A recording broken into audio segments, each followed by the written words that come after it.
At the end of the First World War, Russia was devastated by famine, and America sent a relief mission. It was the Hoover mission. Do you know any of the facts surrounding the activities of the Hoover Commission? Well, there's no question that in 1922, 1923, Russia was finished. Industrial output was perhaps 8 or 10% of 1913 figures, and people were starving by the hundreds of thousands.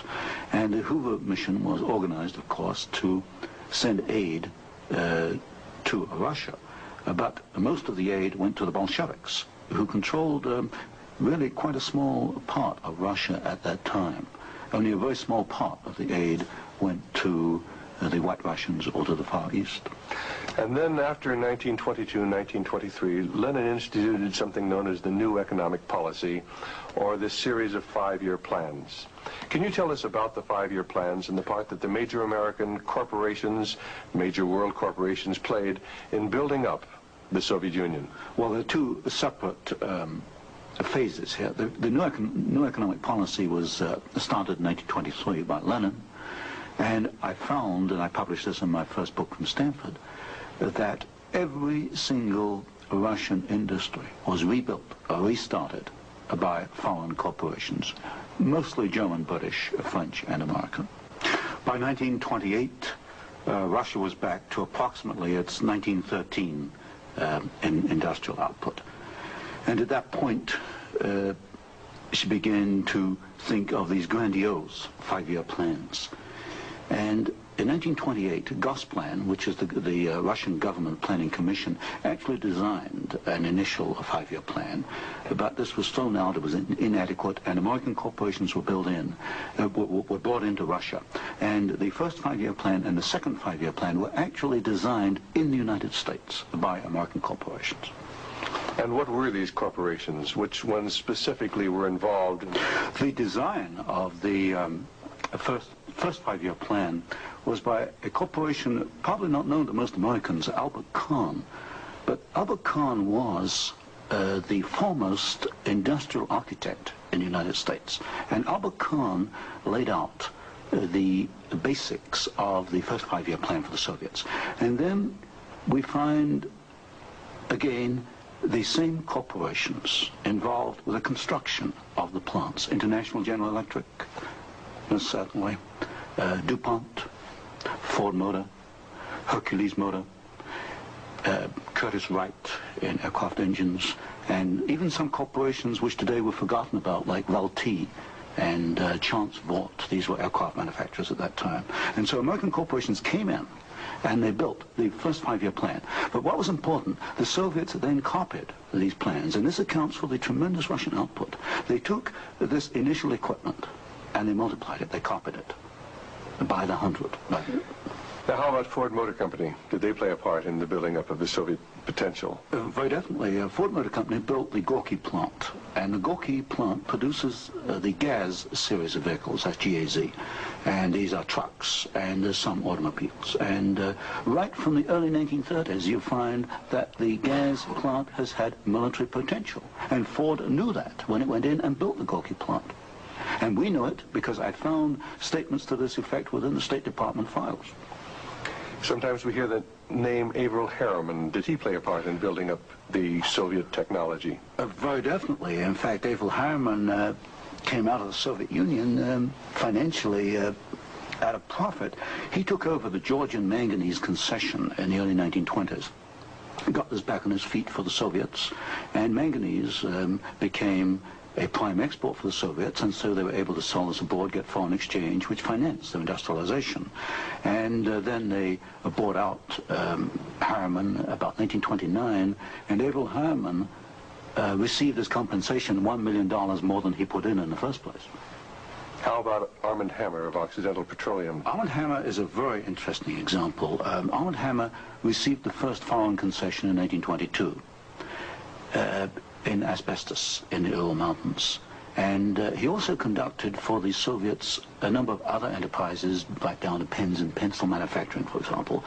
But Armand Hammer is interesting because his father, although Armand Hammer today is chairman of Occidental Petroleum Corporation, his father was Julius Hammer, who in 1919 was Secretary General of the Communist Party USA, which emphasizes the argument I make throughout my books, that at the top level, there's no difference between your top communist and your top capitalist. They interlink. You've got Armand Hammer, chairman of Occidental Petroleum. His father was Secretary of the Communist Party USA in 1919. So it's basically a power grab. It's a power grab, an international power grab.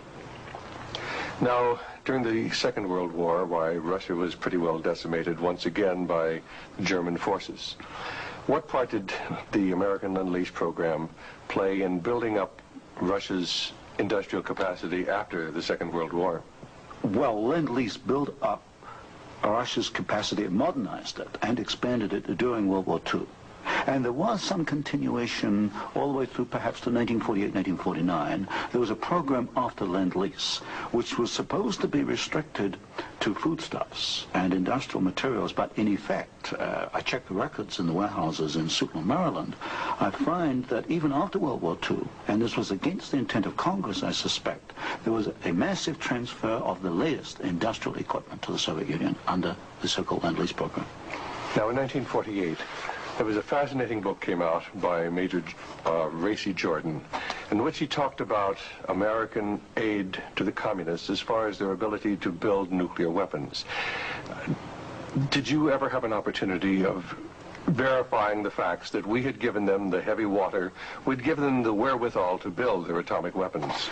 Well, as part of the work I was doing at Stanford, I did investigate the shipping documents for Lend-Lease, and I took a sample of these documents and I checked them against Major Jordan.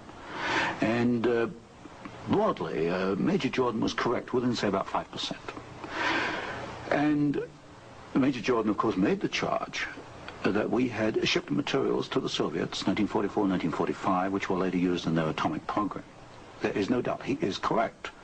We shipped heavy water, which is essential, but we shipped other items which are perhaps less obvious to the layman. We shipped, for example, aluminum tubes, and aluminum tubes are essential for atomic energy development. We shipped graphite, and graphite is another essential component. So generally, as far as I could check, and I checked the original government Lend-Lease document, General Major Jordan was correct. Now, as the years have gone by, of course, we see a growing Soviet nuclear threat. The Soviets now have MIRV missiles. Mm-hmm. Can you get a little of the background on how the Soviet Union, which really didn't have the technology to develop those MIRV missiles that threaten our cities today, how were they able to develop the MIRV capacity? Well, you've got to go back and look at how the Russians were able to develop a rocket, space technology anyway. What they did after World War II was American forces were held back for a while the Soviets occupied East Germany. They stripped East Germany. They took back the latest of the V-2 rocket technology from Peenemünde and other places. And the V-2 became the basis of the Russian space technology. Now, if you skip the intervening years, you will find when you come to the early 1970s that the Russians did not have the capability to MIRV their missiles. And in particular, they lacked the ability to produce the very precision, micro-miniature ball bearings that are needed for the control systems. There was only one company in the world, Bryant, Chuck and Grinder, which could make the machinery which machines the races within which these ball bearings run. And without those races, you just cannot make MIRV missiles in any quantity. You can make one off, but not in quantity.